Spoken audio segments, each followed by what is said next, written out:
Dags att steka köttet, taggad på geotaggning, och så ska vi snacka uranbrytning och påverkanskampanjer. Det här är Mammons rike. The kingdom of Mammon, economics, pop culture, finance, Mammons rika. Ja, välkomna till ett avsnitt av Mammons rike, själva kärnkraftverket i Sveriges kulturekonomiska energiförsörjning. Och jag sitter här med två uranstavar i form av Åsa Linderborg och Fredrik Strage. Och för att få igång fissionen så har vi skjutit in en neutron i form av Viktor Malm. Kulturjournalist och kulturchef på Expressen. Du är varmt välkommen hit. Tack så mycket. Tänkte att vi ska börja med att leverera en välkomstgåva till dig. Okay. Vi ska lyssna på ett klipp här. Det lät lite surt när hon var med i Mammons rike, EFNs kulturmagasin som ingen någonsin har tittat på, förutom jag då den här gången. Ja, så nu sitter du här i ett program som ingen tittar på eller lyssnar på. Nej, men jag sa ju det i en podd som inte så många människor lyssnar på heller. Så att det var ju en känsla av igenkänning och djup sympati. Det var därför jag ville komma hit också. Ödmjukhet, men det kommer man långt. Vi vänder blad här. Vi börjar från en ny platå så att säga. Mammons rika. Vi kastar oss direkt in i ett ämne som du skrev om förra helgen, Viktor. För nyligen så lanserade Instagram en ny funktion som gör det möjligt för din familj och dina vänner att se exakt var du befinner dig geografiskt och vice versa. En funktion som de snott rakt av från Snapchat för övrigt. Men det här är ju inget nytt, att veta var nära och kära befinner sig alla tider på dygnet. Medelst så kallad geotaggning. Det har ju länge varit en inbyggd funktion i iPhones Hitta-app. Till glädje för alla oss som har barn i de lägre tonåren kan tilläggas. Men du Viktor, du tycker att det här är läskigt? Nej, jag tycker att det är debilt. Debilt till och med? Ja, men läskigt är ju mer det faktum att vi ständigt övervakar det hela tiden utan att vi kan kontrollera det riktigt. Du beskriver den här funktionen i Instagram som polisiär kinesisk. Ja, det skulle jag nog säga. Fast på en individnivå. Att vi liksom väljer att övervaka varandra på just det sätt som en totalitär stat som Kina gör över alla sina medborgare. Det tycker jag faktiskt är debilt. Det var ordet jag använde i min krönika och jag tror jag står för det. Jag kan faktiskt inte förstå det. Jag tycker det är jättekonstigt. Jag tror att du har medhåll här av en annan kulturjournalist, Åsa Linderborg. Finns det någonting mer skrämmande för dig än vetskapen om att någon annan vet exakt var du befinner dig? Ja, framförallt har jag inget behov av att veta var min man är någonstans. Men jag blev ju rasande när jag läste din text, Viktor. För att jag hade precis börjat trassla på en likadan text. Så, nej, jag håller verkligen med dig helt och fullt. Och jag tycker att det är... ligger i linje med hela övervakningssamhället som vi lever i. Och att vi ska behöva gå in i det även privat, det är fruktansvärt. Men Fredrik, är de inte lite väl konspiratoriska? Det är väl lite mysigt att ha koll på sin flock?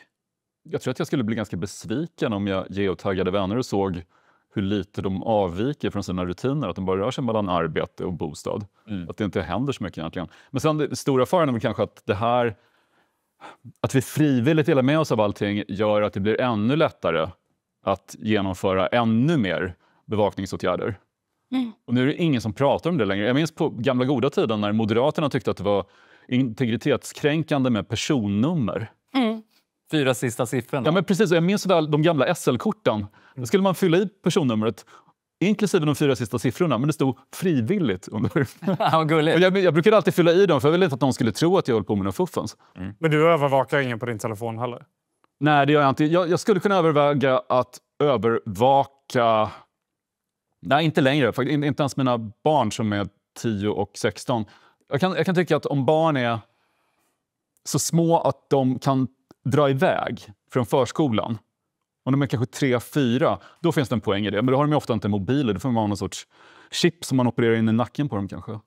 Men jag tycker just det här kinesiska som du drar in här, jag tycker att det är helt relevant. Jag hörde igår, det finns ju en kinesisk funktion i Kina då. Där man inte bara kan kolla vad barnen gör, utan det finns dessutom en kamera inkopplad så att man ser vad barnen gör.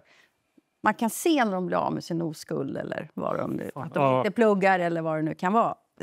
Jag fattar inte att man som förälder vill ha så mycket information om sina ungar. Nej, men och jag kommer ihåg att för något år sedan blev uppringd av en säljare som ville liksom sälja på med någon slags armband som geotaggning, där man också kunde på något sätt, det var inte en mobiltelefon, men man kunde ändå på något sätt ringa dem och det är väl jättebra, tyckte den här säljaren. Du är väl orolig för dina barn, var de befinner sig. Men jag blev på något sätt, jag kände att nej, nu är det du som är debil. Jag blev kränkt liksom. Man ska inte ha så bra koll. Men jag fattar inte heller varför man vill ge upp så mycket av sitt privatliv. Jag förstår faktiskt inte det. Alltså, jag skulle aldrig gå min mans fickor. Jag skulle aldrig titta i någon av hans lådor. Jag skulle aldrig be för kolla hans mobil, såklart. Alltså, man måste ha lite hemligheter också. Inte ens om de skulle vara hotfulla mot en relation. Jag tror man ska ha mycket hemligheter. Ja, jag tror det är viktigt. Det är jätteviktigt att ha jättemycket hemligheter. De ska ju naturligtvis inte vara så allvarligt slag att de innebär svek mot dem man är nära. Men det är ju ett annat problem, så att säga. Men att man har sin egen inre värld och säger allting man tänker hela tiden. Eller låter sitt inre liv liksom vara utanpå varje sekund. Det tycker jag är superviktigt. Kommer du ihåg det här gamla South Park-avsnittet när de kommer med en ny version av Twitter som istället heter Shitter? Alla ens tankar går direkt ut på nätet. Genom en liten antenn som man har på huvudet. Så allt går direkt ut. Ja. Men faktum är ju att de här stora, alltså staterna och techbolagen, de kan ju skanna av oss hela tiden och gör ju det också. Så att vi har ju liksom redan egentligen gett bort. Jag vet, fast bara för att narcissism är en folksjukdom så blir inte det mer rätt. Utan någonstans så, staten låter fortfarande otäckare än techbolagen, konstigt nog. Men det där är naturligtvis ett stort problem också. Att techbolagen hela tiden övervakar oss och liksom använder oss som något slags råvara för att sälja reklam. Obehagligt. Men att min fru skulle veta vad jag gjorde i varje enskild stund, det är otäckt på ett mer existentiellt. Jag håller verkligen med. Men jag tycker Fredrik hade en poäng att när vi går med på att lämna över hela vårt privatliv till de vi älskar, så accepterar vi också att staten och techbolag som är extremt anonyma gör det. Det hänger ihop på något sätt. Men jag använder mig så sent som i helgen av den här geotaggningen med stor behållning, måste jag säga. Jag har ju en tonårig dotter som jag inte riktigt litar på henne och hennes umgänge. Hon var ute och sprang på kvällen. Och då måste jag säga så här, jag tror inte jag kanske hade släppt ut henne en lördagkväll och gå och spela fotboll med 300 andra kids om det inte vore så att jag just hade geotaggning på henne. Är jag debil då? Ja, jag tycker faktiskt det. Jag tror att någonting har hänt där som har... Alltså den här föräldraövervakningen av i synnerhet ungdomar som har förlängts upp tills de nästan är 20. Det håller på att förlänga adolescensen in i det oändliga. Alltså att barnen inte blir vuxna. Absolut. Det som händer när man är 16-17, knullar fel person och somnar i ett dike och blir omhändertagen av kompisar och berättar inte detta för någon förälder eller någon vuxen egentligen. Det är ju egentligen det första klivet in i autonomt ansvarstagande för en individ. Visst. Och jag tror det är en extremt viktig mognadsprocess att gå igenom, även om det är skitigt och ganska jobbigt och antagligen fruktansvärt för föräldrar. Nu är jag ganska långt från en tonåring fortfarande, men jag hoppas att jag kan ha den här höga moralistiska resningen också om 15 år. Hur gamla är dina barn? Min dotter är 2. Oj. Vi ses om 10 år. Hon skaffar Snapchat nästa år kanske. I värsta fall.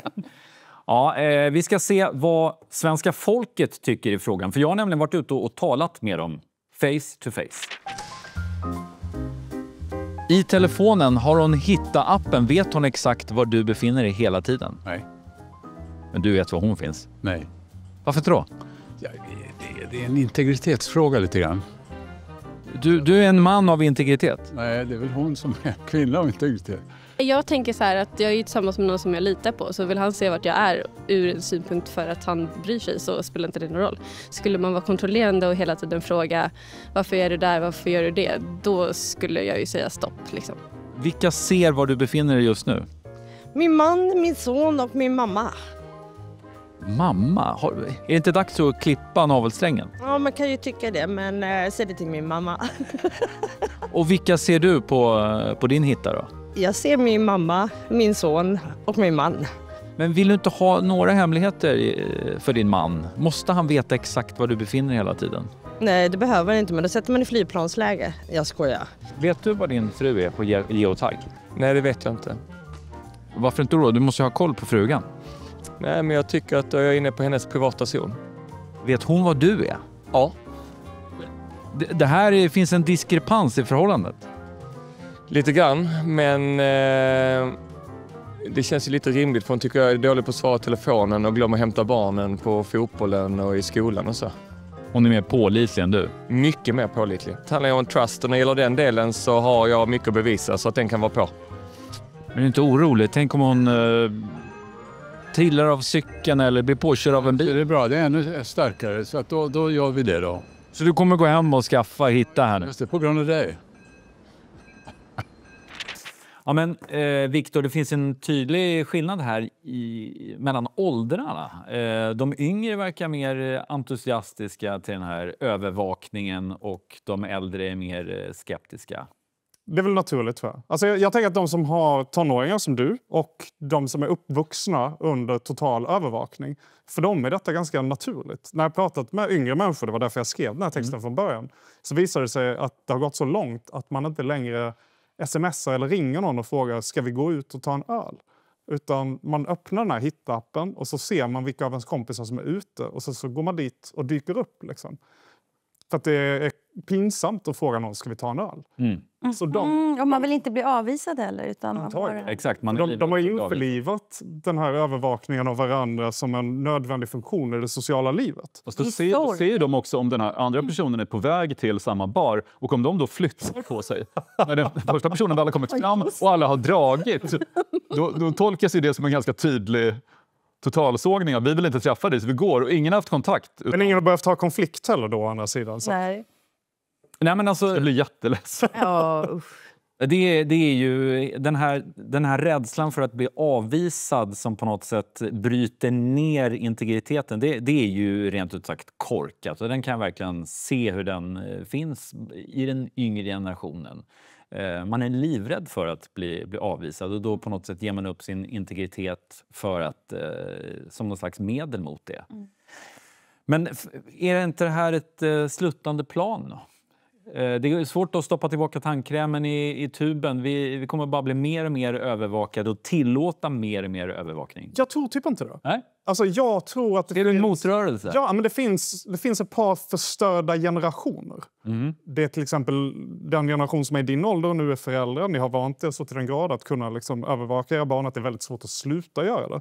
Å andra sidan är det de som är uppvuxna med mobilen som en del av kroppen. Alltså som en lever eller en njure. Jag tror typ inte det kommer vara så i framtiden utan att det kommer finnas ett par förlorade generationer och sen kommer de som är riktigt små nu växa upp med ett annat förhållande till telefonen, inte minst med tanke på den enorma moralpanik som finns kring det nu. Det kommer ändra beteenden, jag tror det kommer komma lagstiftning runt sociala medier. Gissningsvis kommer man också in och pilla i allt det här med övervakningen. Så att jag tror att ni kommer vara en konstig parentes i den digitala historien och att saker kommer förändras på sätt vi inte riktigt kan föreställa oss. Jag hoppas du har rätt. Kul! Sen finns det i och för sig många äldre som tycker att det här är helt okej. Också, kommer ni ihåg när Björn Ulvaeus skrev en debattartikel början av 2010-talet? Han är så vitt jag vet den enda kändis som har använt sitt kändisskap som ett argument mot integritet. Han sa att jag blev bevakad i hela mitt vuxna liv och fotograferade en massa paparazzi och så vidare. Det är helt okej för mig. Borde vara okej för alla. Ja, han sa att bli sedd, det vill väl alla, skrev han. Och det blir ju extra roligt av att han faktiskt har varit gift med Agneta Fältskog som kanske inte tyckte det var lika toppen att bli bevakad precis överallt. Varit gift. Precis, men jag minns när den här ABBA-showen hade premiär i London så det var en intervju med Benny Andersson. Då frågar de, var är Björn? Och så säger Benny, han är på väg. Han älskar sånt här. Men jag vill dock tillägga att jag har övervakning på min 14-åring men inte på min 18- och 21-åring. Det tyckte jag var väldigt skönt. Eller hur? Så att debilitetsnivån sjunker. Ja. Det tycker jag är skönt. Annars Förlåt att jag lägger dig i något slags försvarsläge. Nej. Jag älskar att vara i försvarsläge och jag känner mig också föddes i försvarsläge. Jag känner mig också väldigt trygg med att vara en historisk parentes. Det är vi alla. Lite snabba nyheter här. Sveriges klimat- och miljöminister Romina Pourmokhtari vill häva det kommunala vetot för uranbrytning. Alltså bara så ni förstår här att de folkvalda i Ytterhogdal eller Jo, de kan alltså inte sätta stopp för en tilltänkt urangruva, men de kan säga nej till ett planerat vindkraftverk. Rimligt? Nej. Spontant nej. Nej. Kan det vara ett tecken på att Tidöregeringen överväger att börja utveckla kärnvapen? Jag tror inte kärnvapen, men att de är väldigt glada i kärnkraft men inte så glada i vindkraft. Det var en debattartikel i Expressen tidigare i år. 2 representanter från Medborgerlig Samling. Som alltså, Medborgerlig Samling är typ ett sverigedemokratiskt folk som valde att studera vidare efter högstadiet. Okay. De skrev i alla fall att Sverige borde seriöst överväga kärnvapen. Att det är dags nu. Det har ju prövats, eller har ju argumenterats förut. Åsa, vi kommer ju aldrig ihåg. Det är ingen apart åsikt. Det är fler och fler som tycker det. Och när Sverige skrev under NATO-fördraget nu så ingår ju inte att Sverige inte ska vara en kärnvapenfri zon. Så vi svek ju Danmark och Norge som ju insisterar på att fortsätta vara det. Så det är nog inte så har vi fått kärnvapen åsikt. Har du placerat snarare i Sverige? Nej, det har jag inte. Men i Årstavik kommer man snart att stå. I Årstavik? Nej, men det finns sådana diskussioner att det ska vara ganska nära Stockholm. Och då blir det där nere. Årsta havsbad, tror jag. De ekonomiska ramarna vi förhåller oss till är på väg att förändras för all framtid. I veckan lades en Nokia 3110 upp till försäljning med rubriken citat: En samlar Nokia 3010 intresse koll. Allt särskrivet då såklart. So far inga konstigheter. Magin den låg istället gömd i beskrivningen. Citat: kan bli värd mer, så juridisk kontakt skrivs vid köp 10% av framtiden försäljning. Viktor, det här är inte det här genialt? Alltså en vidareförsäljningsklausul på Blocket för en Nokia 3110. Ja, men det har ju gått bra för en del fotbollslag när de har provat det där. AIK har väl tjänat jättemycket pengar på Alexander Isak nu. Det kanske är någon som funderar i samma banor. Jag är lite avundsjuk på detta. Jag har nog någon gammal telefon man kan sälja av på Blocket. Jag ska göra det. Fredrik, du är lite vår lokala expert här på antikviteter och samlarobjekt. Alltså den här säljaren tror att den kan bli värd 30k som han skriver i annonsen. Tror han är något på spåren? Nej, jag kollade med samlarsajten Nerdible där en Nokia 3310, lite annan modell, kan vara värd upp till 2000 kronor. Och då förutsätter man att den är i väldigt, väldigt gott skick. Nokia sålde över 100 miljoner av de här mobiltelefonerna.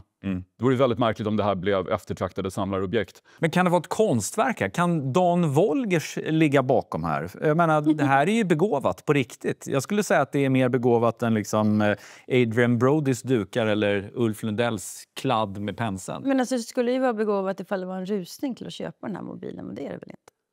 Jag tänker att det är första steg i på något sätt en installation som sker via olika digitala plattformar. Som hänga upp ett bananskal på väggen och sådär, eller? Ja, det kanske var en ganska dålig liknelse. För det var det kanske var för jag fattar inte. Nej, men jag tycker inte det här är smart heller. Nej, kul att vi har olika åsikter för en gångs skull. Avslutningsvis ska vi ta oss till Lappland, närmare bestämt Jukkasjärvi. För tidningen Forbes har utnämnt den här lilla byn i Norrbotten till en av världens vackraste byar. Vad säger ni? Är det rimligt? Har ni varit i Jukkasjärvi? Alltså, jag har nästan inte varit norr om Stockholm, om jag ska vara fullkomligt uppriktig. Alltså, jag har varit i Umeå en gång och jag har varit i Härjedalen en gång. Och sen har Uppsala 2. Men du är välkommen till Bengt och mig uppe i Jämtland. Ja, men jag vet så lite om Sverige norr om Stockholm. Så att Jukkasjärvi för mig, det kan lika gärna vara Ryssland. Är det någon annan som har varit i Jukkasjärvi? Jag har lyssnat på en låt om Jukkasjärvi, den svenska duon Hooja. Ja. från Tornedalen. De har gjort en låt som heter Jukkasjärvi där de rappar nu jävlar river vi stället. Jukkasjärvi ishotellet. Ja. Fyndigt. Keep watching the kingdom of Mammon. Keep watching the kingdom of Mammon. Vatten är blött, friskolereformen suger hästballe och så måste vi dra ner på köttkonsumtionen för att minska människans klimatpåverkan. Vissa saker är bara självklara, men bara för att något är självklart betyder inte att man gör något åt det. Något måste ju faktiskt hända och det måste hända på riktigt. Men för det behövs det en riktig reklamkampanj eller påverkanskampanj. Ungefär som Brödinstitutets kampanj på 70-talet när Magnus Härenstam satt och propsade på att vi måste äta mer bröd. Då såg det ut så här. God afton. Socialstyrelsen vill att vi äter 68 skivor bröd om dagen. God afton. 68, ja. Ja, men jag sa ju det. Nej, 68 skivor. Nej, men herregud, jag har skrivit det själv ju. Åsa, den här kampanjen, den gjorde sitt jobb, eller? Ja, men vi pratar ju om den fortfarande. Men åt mer bröd? Att staten talar om för medborgarna hur mycket bröd man ska äta. Det var ju som typ exempel för DDR-Sverige som man pratade om på den tiden. Mm. Vi åt mycket mer bröd då till maten i alla fall. Eftersom svenska husmanskosten till den hörde alltid knäckebröd. Så visst åt man mer bröd. Vi behöver dra ner på köttkonsumtionen och jag tänker nu anlita den renommerade kommunikationsbyrån Mammons rike för att liksom aktivera den här vegetariska revolutionen. Jag tänker att jag vänder mig mot vår egen Don Draper. Hur ska vi förändra konsumenternas beteende? Välj bort köttet. Först tänkte jag föreslå någon sorts skräckreklam. Att man visar människor vad som faktiskt sker i slakterier. Att det är extremt obehagligt. Jag betraktar ju till exempel en biff som någon sorts grej som egentligen existerar oberoende av djur. Jag tänker inte på att jag har suttit i ett djur överhuvudtaget. Och jag kan bli upprörd när folk åker och jagar. Men jag äter väldigt gärna kött. Så en skräckkampanj tonsatt av The Smiths Meat is Murder kanske skulle funka. Även om den låten har vissa brister. Minns den här raden? It's death for no reason and death for no reason is murder. Vadå? Någon som dör i onödan, då blir det alltså mord. Så det finns en annan låt, Refuse to Deleva, skrev låten Jag äter inte mina vänner. Just det. Som var väldigt, den skulle funka kanske. Är det den med refrängen djuren är människor? Jag hade glömt det. Det är också en jättekorkad rad. Jag vet att egentligen det som behövs är att vi satsar stenhårt på att utveckla in vitro-kött. Vad är det? Syntetiskt kött. Alltså riktigt kött som odlas av stamceller. Och det här, jag minns att amerikanska PETA, djurrättsorganisationen, utlovade $1 miljon till någon som kunde framställa in vitro-kycklingkött före 2014. Och sälja det kommersiellt. Tekniken finns, det är fortfarande jättedyrt. Men det är ju lösningen på hela det här problemet. Men då måste det heta något annat. För att den här veckan så har EU beslutat att vegokorv får ju inte heta korv. Jag har faktiskt en väldigt bra idé som jag tror skulle funka. Ja. Kul. Och det här är också mitt lilla generationsuppror mot folk så här födda på 60-talet som mina föräldrar. Jag tror nämligen att det var de som började äta bara muskelskött. Och började välja bort inälvorna. Så det här förslaget heter helt enkelt insidan ut. Och det ska tvinga människor att äta hela djuret. Alltså också levern och njuren och hjärtat och allt annat sånt. Som man faktiskt åt förr i tiden och som väl idag blir kanske hundmat eller någonting. Men som är väldigt gott. I synnerhet lever. Njurar kanske inte riktigt. Lever är jättegott. Men på vilket sätt drar det ner köttkonsumtionen? Ja, men du får tänka så här. Att om du kastar varje lever i varje tjur som du slaktar för att äta. Så måste du kanske slakta 2 tjurar för varje mål mat du ska äta. Om du äter levern och njuren och kanske tarmarna och tungan och hovarna och alltihopa så behöver du... Hovarna? Ja, jag vet inte vad som är hovarna. Jag får inte med mig. Men jag menar... Kan man äta hovar? Jag har ätit klöv. Man gör gelatin av hovarna så att det blir godis. Fest. I Neapel. Du fick 500 spänn av dina polare när ni var ute. Ät upp den här hovan från en död. Jag var i Neapel och prövade napolitansk street food. Och då käkar man precis som du säger. Då var det tripp ärtsoppa, det var lite mule, det var lite klövar, allt möjligt. Och så spritsar man på olivolja och lite citron. För mängden djur som behöver produceras för att mätta magar minskar ju dramatiskt om man använder hela djuret.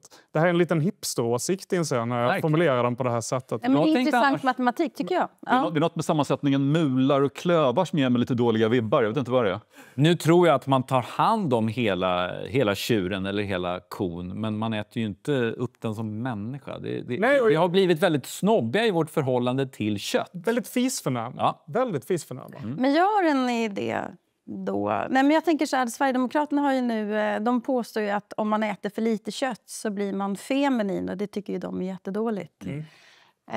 Samtidigt så tror jag att de har missuppfattat vad den svenska husmanskosten består av. För det är ganska lite kött i den. Alltså ärtsoppa är ganska lite fläsk, köttsoppa ganska lite kött. Kålpudding ganska lite. Ja, för att kött var dyrt. Utan man blandar ut det med annat. Men basen i den svenska husmanskosten är ju potatisen. Och då tänker jag, om man kan få Sverigedemokrater att äta mindre kött genom att faktiskt äta riktig svensk husmanskost, så kanske man kan locka dem genom att spela på det här att de tycker att svenskarna eller de progressiva i Sverige, rödgröna, whatever, att de håller på och är såna godhetspredikare. Och det tycker ju de är lite dåligt. Och hyckleri och vad det nu är. Då kanske kampanjen kan vara att utifrån den här idén att man blir det man äter. Att svensken är en knöl.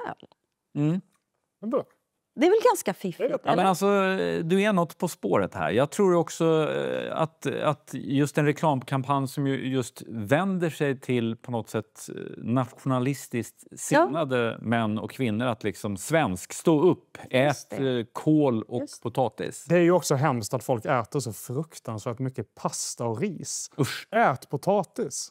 Det är det bästa som finns. Ja, men sammanfattningsvis kanske någon slags skräckpropaganda, men också någon form av satsning på artificiellt kött.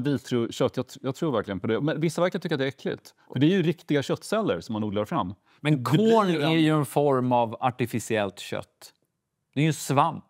Svamp är ju inte kött riktigt. Nej. Men sen finns det ju, man kan spinna vidare på det här. Om in vitro-tekniken fullbordas, då kan man tänka sig att man odlar kött även av mänskliga stamceller. Men gud, Jesus Kristus. Jag såg en... Då kan äntligen kannibalism bli...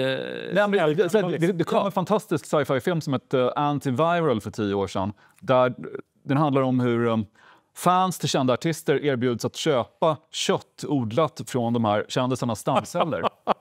Och i filmen säger någon, men det här blir kannibalism. Och säger de, nej, rent juridiskt så är det här religion. Det blir lite som med Jesus kött och blod. Och då tänker jag, i framtiden, man går till charkdisken och bara, kan jag få 250 gram hängmörad Håkan Hellström, tack? Ja, det var ju kött. Kommer inte det här bli väldigt dyrt, modlat kött? Ja, det tror jag också. Det var kul. Pengar var också dyra i början. Shop och Sally. Bing, bing, bing, bing, bing, bing, bing, bing, bing. Vi tänker inte släppa Viktor Malm ur mammons grepp innan han har lämnat en köp- eller säljrekommendation. Vad blir det? Köp eller sälj? Jag säljer Nobelpriset i litteratur. Va? Herregud, människa. Jag sitter ju här ungefär 24 timmar innan det ska delas ut. Ja. Och egentligen ser jag fram emot det. För att det är ganska kul. Det är den enda gången om året folk på riktigt bryr sig om litteratur. I alla fall typ så här en kvart. Och för någon som hela året arbetar med litteratur på ett eller annat sätt är det ju ganska härligt att få stå i rampljuset den där kvarten. Eller stå i rampljuset gör jag inte. Men jag får liksom sola med lite i glansen av att eventuellt kanske kunna någonting. Men för varje år det går och jag arbetar med det här, desto mer ångest får jag inför. För att jag vet liksom att en dag kommer jag göra bort med något så in i helvete. Hur då? Jag vet inte, och det är det som är det jobbiga. Hade jag vetat hur jag skulle göra bort mig så hade det varit enklare att hantera. För då hade jag kunnat förbereda mig. Men det är bara att erkänna att du inte har kunnat läsa allt. Jag har ju varit kulturchef som du. Det är bara att säga det. Den här författaren har jag inte läst. Ja, men jag kommer göra bort mig på något annat sätt. Jag kommer liksom men hur skulle det vara med? Jag vet inte, men man kommer svimma i tv eller... Ja, men det är coolt ju. Det är modernt. Alltså, nej, men jag kände alltid så här, de där dagarna när jag var i din situation så kände jag mig som, på morgonen när jag vaknade, kände jag mig som biologiläraren som skulle ha sexualundervisning i skolan. Jag vet att folk kommer att garva åt mig så här. Jag ville inte. Men samtidigt så är det är kul. Det är kul. Det är jätteroligt. Sex är ju jätteroligt. Jag menar, litteratur är ju härligt.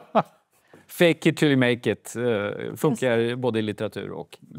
Victor imorgon kommer bara få frågan, men vad tycker du om årets val? Och du bara, ja men när 2 vuxna människor tycker väldigt mycket. De lägger sig tillsammans och så får man... Så kramas de. Det blir en fin roman. Ja, men vi säljer Nobelpriset i litteratur. Rakt av bara. Åsa, köp eller sälj? Ja, men jag är inne på litteraturspåret här. Jag köper att biblioteket i Malmö har gjort 1984 med slutna pärmar. Det går inte att öppna den. Och det är en protest mot den ökade censuren i världen. Och med detta så förpliktigar det, tycker jag, för Sveriges alla bibliotek att sluta ha sina giftskåp.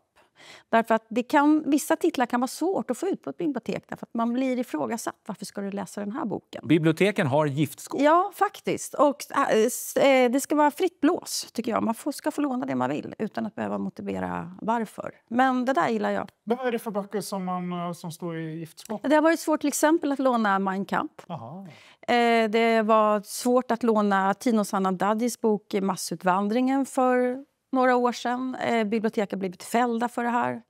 Och ni vet, allas vårt engagemang för det fria ordet. Så ja, jag tyckte det var ett bra initiativ som förpliktigar. Det köper jag. Köp Malmö stadsbibliotek. Slutligen, Fredrik Strage. Köp eller sälj? Jag köper filmfestivalen Monsters of Film som startar i Stockholm på onsdag. Det är ett mecka för den som gillar att se bioduken sprutlackeras med blod. Massor av skräck, sci-fi och genrefilm och svensk premiär för den senaste filmatiseringen av Mikhail Bulgakovs roman Mästaren och Margarita som är gjord av Michael Lokshin, en rysk-amerikansk. Och det intressanta är att den här filmen har gått upp i Ryssland och fått en stor publik men blivit väldigt, väldigt attackerad av nationalister som anser att romanen också hotar den auktoritära ordningen. Det gör den i allra högsta grad. Romanen handlar om hur djävulen dyker upp i Moskva på 30-talet och ställer till ofog. Så det är en lätt anarkistisk roman. Och det har blivit en, tror jag, anarkistisk film också. En regimkritisk roman är det ju. Ja. Köp Monsters of Film. Spännande. Vad negativ jag känner mig. Nej, men det är bra att du väger upp. Att du inte tänker gå på den där festivalen. Allting handlade ju bara om mig. Ni pratade ändå om saker som inte var er själva. Jag tycker det var föredömligt. Jag känner mig väldigt självupptagen. Vi pratar om oss själva hela dagen. Alltså, jag tror att... Men jag kan ju säga så här, jag tänker inte gå på det här. Om jag bjuder dig. Monsterfilm, vad fan är det? Vi kan gå och se en kortfilm heter Epa Dunk Terror Night. Handlar om en tjej som har Epa-traktor. Hon installerar världens fetaste ljudanläggning och drar iväg. Och då dyker det upp en väldigt, väldigt ljudkänslig seriemördare som blir väldigt arg av att hon är ute och pumpar med Epa-traktorn. Okej. Så han går till attack med machete. Den var 12 minuter lång. Du talar snabbt ner med där. Jag får en dejt. Bra. Fantastiskt. Underbart. Härligt. Folkligt. Fullspikat. Vi tackar för uppmärksamheten. Vi är tillbaka om en vecka. Orkar du inte vänta, gå in på efn.se eller ladda ner EFN-appen och titta på gamla avsnitt eller andra program. Det finns jättemånga. Men nu säger vi tack och hej. This is the end and we will be back. The kingdom of Mammon.